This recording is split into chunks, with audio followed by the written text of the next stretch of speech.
When it comes to Hillary Clinton's handling of her health, I think the media verdict is in, and that is she blew it. You look at the news stories, the cable news segments, the websites, and while there are some people saying, oh, what's the big deal, little pneumonia and so forth, and she'll be back on the trail, and it was hot that day and all of that, pretty much if you look at the stories and the headlines and the way the questions are framed, by the way, it's not about Hillary Clinton getting pneumonia like millions of other people. It's about the non-disclosure. It's about the fact that she was diagnosed on a Friday, went to a 9/11 ceremony on a Sunday, had to be helped into a car.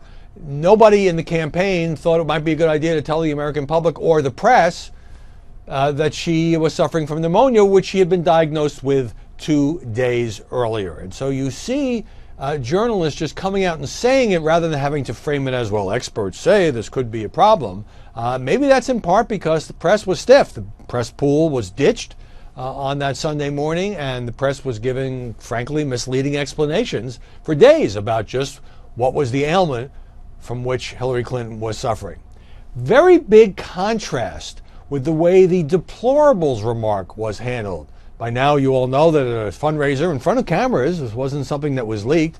Hillary Clinton attacked Donald Trump supporters, saying half of them are in the basket of deplorables, racist, sexist, xenophobic, Islamophobic, you name it. Now, she did express regret for saying half, but she didn't completely take it back. And on that story, you didn't have the clear-cut disapproval that you see on the Hillary Health story. You had, first of all, a very slow reaction on the part of some organizations. As I've noted, the New York Times put those comments in the last 2 paragraphs of a story that was about Donald Trump, having to play catch-up later. You had a lot of framing like Republicans pounce on Clinton's words or Trump campaign demands apology, rather than the notion, the very straightforward notion in my view, that attacking millions of American voters is not necessarily a smart thing for a presidential candidate to do. And I think part of the reason is, when it comes to this, a lot of journalists kind of agree with her. They kind of think a lot of the people who support Donald Trump are crazy or undesirable or irredeemable or racist or sexist. Now, there's no denying the fact that Trump does have support from some people whose views would be considered extreme, from some white supremacists, and that he has associated with people who, I'm not talking about the David Dukes of the world, he's associated with people who could be tarred with those views.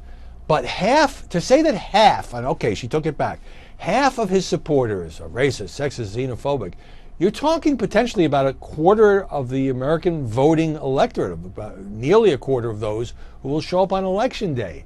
And yet, when you look at the opinion columns, people like Charles Blow in the New York Times and Dana Milback in the Washington Post, they say, yeah, Clinton was right. Oh, maybe she shouldn't have said it. Maybe it was a little impolitic to say it. Clinton is right. Lots and lots of Trump supporters are racist, sexist, xenophobic. And that's why I think that story hasn't had as much traction. The Trump campaign obviously trying to keep it alive. A brilliant theory by Byron York of the Washington Examiner, who says that even though that might have been a short-term error for Clinton, now it's become the new yardstick. So when Mike Pence, Trump's running mate, goes on television and is asked, would you say David Duke is deplorable? And he distances himself and denounces David Duke, but he doesn't use the word deplorable. Now the media are playing on Hillary Clinton's playing field, having to live up to the linguistic standard that she set with that remark.